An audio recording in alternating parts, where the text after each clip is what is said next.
cita-cita Surabita adalah senator.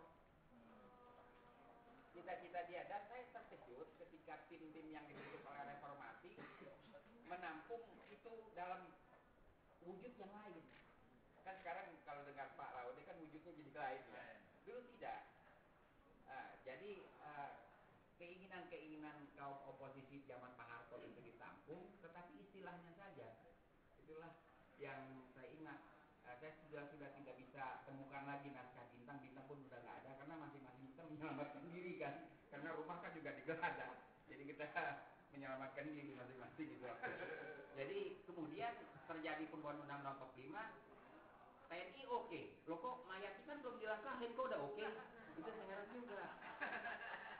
Mayat belum dilangkahin juga oke.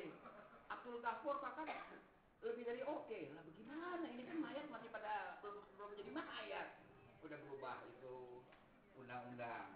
Nah sekarang jadi seperti ini, kalau yang saya lihat mubazir kalau seperti ini, ya kan? Jadi ini bukan kesalahan DPD, tapi kesalahan power holder, partai-partai politik yang 9 itu. Ini DPD nggak bisa kita salahkan. Saya tahu, saya lihat sungguh-sungguh. Saya di DKI. Saudara Fatwa minta ketemu, kan saya kenal lama sama dia. Dia bilang ini pertemuan resmi. Dia DPD, saya dianggap bisa menyuarakan orang sini, kan gitu. Sekalian saya merespon permintaan Pak Laude untuk menyalurkan aspirasi. Apa masalah yang pokok di Jakarta? Kata dia dari tinjauan saya. Oh itu banyak. Tapi karena ini kunjungan singkat, di restoran itu waktu saya kasih satu saja. Bagaimana bisa terjadi di DKI, Gubernur DKI setiap tahun menerima upah pungut PAD 85 miliar. Selesai dia menjabat, berarti dia terima setengah T hampir. Apa dasar hukumnya? Jadi kalau tidak melakukan perbuatan yang melanggar hukum saja, dia sudah terima setengah T. Upah pungut itu adalah PAD ini dipetik sebelum di store sekian percentage itu diperkirakan 85M. Itu bagaimana persoalan itu? Dan saya pun rasmi meminta waktu nanti dengan DPD untuk membicarakan persoalan-persoalan DKI. Di samping saya sudah berbicara dengan Bapak Fatwa. Satu wakil lagi saya kenal, dia dulu kan tukang spanduk ya. Dia kepilih karena nomornya sama dengan nomor Partai Demokrat. Nah, dia cerita sama saya. Dia juga heran, dia iseng-iseng nyalon ke DPD, tapi nomornya pas dengan nomor Partai Demokrat. Hanya hamba Allah, ya kan? 31. Jadi rupanya briefing Demokrat pilih 31. Keterusan. Dia kecolok. Jadi dia kepilih. Dia juga nggak nyangka. Jadi dia sahabat kawan kita tukang spanduk ini. Ini rahasia Tuhan, ya kan? Kita nggak bisa melakukan protes. Rahasia Tuhan. Jadi banyak soal di DKI yang saya rasmi dengan Fatwa sudah. Kalau Fatwa saya ajak bicara isinya sudah, gitu kan? Ya saya udah tahu lah dia udah cukup letih gitu kan dengan segala masalah pernah ditahan. Jadi juga saya nggak mau bicara ilmiah. Yang ilmiah aja saya ingin mempersoalkan HUT DKI. Itu saya minta waktu nanti sebagai orang yang dianggap oleh caption televisi itu sebagai sejarawan, saya ingin menyoal HUT DKI itu yang berkaitan dengan itu. Yang Bang, kalau soal senator tadi Bang, kira-kira untuk sekarang ini gimana Bang? Ya, yang sekarang ini tentu persoalan yang menyangkut perubahan Undang-Undang Dasar 45, bukan saya anti perubahan, tapi cara merubah seperti ini, di mana lembaga tinggi negara, DPD antara lain, DPR, lembaga tertinggi sudah ada, dan komisi negara tidak diatur hubungannya. Tidak diatur hubungannya. Komisi yudisial fungsinya jelas, tapi hubungan dengan Mahkamah Agung apa? Mahkamah Agung bisa abaikan saja. Fungsi DPD itu jelas, tapi hubungan DPD dengan DPR apa? Tidak jelas, dibikin tidak jelas. Ya seharusnya kalau difungsikan sebagai senator, silakan DPR itu voting, rapat, menyelesaikan undang-undang, terus mengalir dia ke DPD. Jadi bukan DPD diajak diskusi. Karena kan itu anggota DPR sudah punya tim ahli. Ya perkara itu misanannya, ya kan? Yang tadinya tukang ojek, dia seret jadi tim ahli, itu perkara lain. Tapi ada tim ahli lah 5 biji dia pasang. Kan begitu. Setahu saya di tim ahli kalau saya datang suka disuruh beli nasi bungkus. Loh, tim ahli kok beli nasi bungkus? Betul.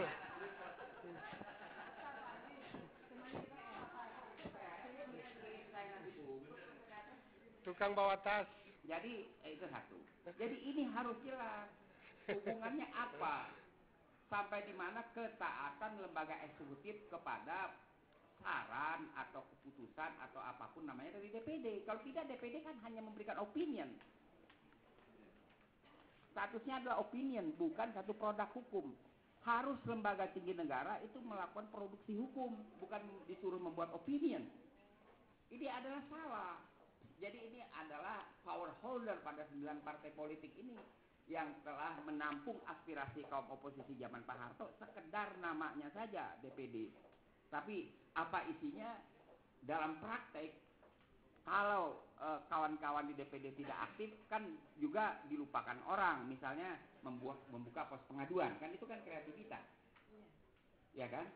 Kreativitas anggota. Nah, pada hemat saya, kreativitas ini nggak bisa terus-menerus kan. Ini kan bukannya sanggar, bukan sanggar seniman disuruh kreativitas terus-menerus. Ya kan? Dia kan bukan sanggar. Jadi kalau suruh kreativitas terus dia jadi sanggar akhirnya. Ini bukan sanggar, ini adalah lembaga tinggi negara. Jelaskan kedudukannya. Produknya itu apa? Ini yang harus diubah kalau mau memakai sistem perubahan. Kemudian apa sanksi kalau produk DPD ini tidak dihiraukan oleh pemerintah dan DPR? Kalau di luar negeri harus ada sanksi, di sini tidak ada. Di sini misalnya DPR mengancam tidak mau membahas APBN, kan nggak ada sanksinya kalau itu dilakukan. Tetapi tidak ada masalah, pemerintah bisa kembali kepada anggaran yang lampau, tapi nggak ada sanksinya. Nah, karena itu saya mengatakan sanksi ini perlu ada. Dan sanksi itu diatur oleh Undang-Undang Kepartaian dan Undang-Undang Mahkamah Konstitusi, yaitu pembubaran partai. Cuma soal pembubaran partai jadi hak pemerintah, hak presiden terutama. Kalau yang bermasalah partainya presiden gimana? Sampai kapan dibubarin? Sampai lebaran kucing juga nggak kejadian nih partai dibubarin. Maka saya hari ini ada sidang sebenarnya, karena saya menghormati DPD, ada sidang Mahkamah Konstitusi mengenai permohonan kami untuk perubahan ini. Dan tahapannya adalah, Pak, sidang pertama sudah dilakukan pemeriksaan legal standing subjek, apakah saya dan kawan-kawan berhak memperkarakan itu. Oke, lantas legal standing perkara. Nah, dalam legal standing perkara diberikan saran-saran yang cukup akademis oleh pihak Mahkamah Konstitusi, dan kami sudah memperbaiki. Hari ini dibahas lagi, tapi itu boleh dikatakan tinggal sedikitnya perubahan. Setelah itu baru kami bertarung di sini dengan pihak DPR, karena itu prosedurnya. Jadi ini standing kami yang berhak, rakyat yang berhak membubarkan partai, bukan presiden. Karena mereka mencari suara dari rakyat untuk memenuhi persyaratan berapa jumlah cabang yang dia bikin, berapa jumlah komisariat yang dia bikin. Kan mintanya dari rakyat, bukan dari presiden. Kok yang membubarkan bukan rakyat? Ini mungkin akan ada beberapa modus-modus, bisa yang berhak membubarkan presiden dan rakyat, mungkin akan begitu ya. Yang kedua, siapa yang membubarkan dan bagaimana membubarkan? Lalu saya mengajukan masalah jurisprudensi, pembubaran partai Masyumi, pembubaran partai PSI, pembubaran partai Murba. Itu partainya tidak bersalah, yang bersalah adalah pimpinannya.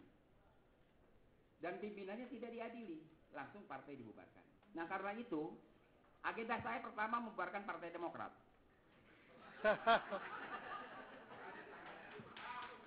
Kenapa? Begitu nazar tersangka, saya masukkan itu perkara, harus keluar dari partai. Karena natsir, Joyo Hadikusumo itu kan tidak pernah dihadiri. Kok partai dibubarkan? Ini kan sudah tersangka jurisprudensinya. Tersangka. Jadi dari pihak Demokrat itu cukup banyak. Angelina Sondah itu kan pengurus. Anas juga. Dan terus terang Anas sudah minta bertemu dengan saya. Lagi giliran susah dia mau ketemu saya. Saya begini, saya akan bersahabat dengan siapapun, tapi tidak dalam hal pendirian. Saya sudah katakan itu. Dan saya tidak mau bertemu di luar rumah saya kalau soal ini, nanti jadi fitnah. Kalau saya tolak pun nggak boleh, silakan saja. Saya akan berjalan terus. Karena nggak ada sanksi. Itu masalah. Jadi untuk bagi pelajaran, dan sangat berat. Menurut peraturan Mahkamah Konstitusi nomor 008 tahun 2010, partai yang dibubarkan berakibat seluruh fungsionarisnya harus meletakkan jabatan politiknya termasuk SBY. Itu kan revolusi namanya. Apa yang bukan revolusi? Kok saya diketawain kalau ngomong revolusi? Emang revolusi kudu pakai massa? Kagak. Kagak kudu pakai massa. Itu kan revolusi itu sasarannya perubahan mendasar. Ini anggota Demokrat yang berapa ratus orang ini bubar dan tidak boleh melakukan aktivitas politik lagi. Tidak boleh dia. Sudah haram. Yang kedua, harta benda dia disita. Disita harta bendanya. Di situ asiknya kita, ya kan? Okay. Jadi ini kan tadi Anda yang minta, saya terusin dikit. Yang kedua, PKB, karena fungsionaris. PKS ini bukan fungsionaris. Misbahun kan bukan fungsionaris, dia bendahara kampanye. Jadi kita mesti ada landasan harus fungsionaris. Golkar juga sama, kagak ada fungsionarisnya. Jadi jangan disangka nanti saya pilih kasih. Ya kan? Ya ambil Demokrat, ya ambil PKB, kagak, nggak ada. Ya kan? Kita tunggu laporannya ke Posko. Terima kasih. Jadi prosesnya peraturan persidangan di Mahkamah Konstitusi masalah harus selesai dalam 60 hari kerja. Jadi mudah-mudahan Oktober kalau Tuhan izinkan kami berhasil, rakyat membubarkan. Setelah itu akan langsung kami masukkan permohonan membubarkan Partai Demokrat dan Partai Kebangkitan Bangsa, kecuali nanti ada bahan-bahan dari Bapak kita tim pengaduan, ya kan? Tidak ada lah. Jadi jangan salah. Kita bukan nggak perlu pengerahan massa dan sebagainya, revolusi. Nggak perlu. Ini revolusi irit ongkos. Paling juga kita naik taksi ke Mahkamah Konstitusi, berapa duit dari Bintaro, nggak berapa kan? Jadi ini yang kita lakukan, Pak. Jadi karena itu menurut saya kalau kita mau, saya tidak kekut mempertahankan Undang-Undang Dasar 45 per se, bukan begitu, tapi merubahnya yang benar dong, yang konseptual. Ada komisi negara tidak jelas kedudukannya, ya kan? Bisa diabaikan saja kayak komisi yudisial, kan begitu. Jadi karena itu saya rasa dengan DPD, saya rasa nggak ada rakyat mengecam-ngecam, memaki-maki. Saya tiap hari berada di tengah pendemo, nggak ada. Ya kan, apalagi sekarang DPD ini harum. Macam lagu, 2 menit lagi Pak Moderator. Dia harum, bagaikan lagu Melayu. Harum baunya si bunga Tanjung. Kan begitu kan. Jadi mudah-mudahan keharuman ini bisa dipelihara terus.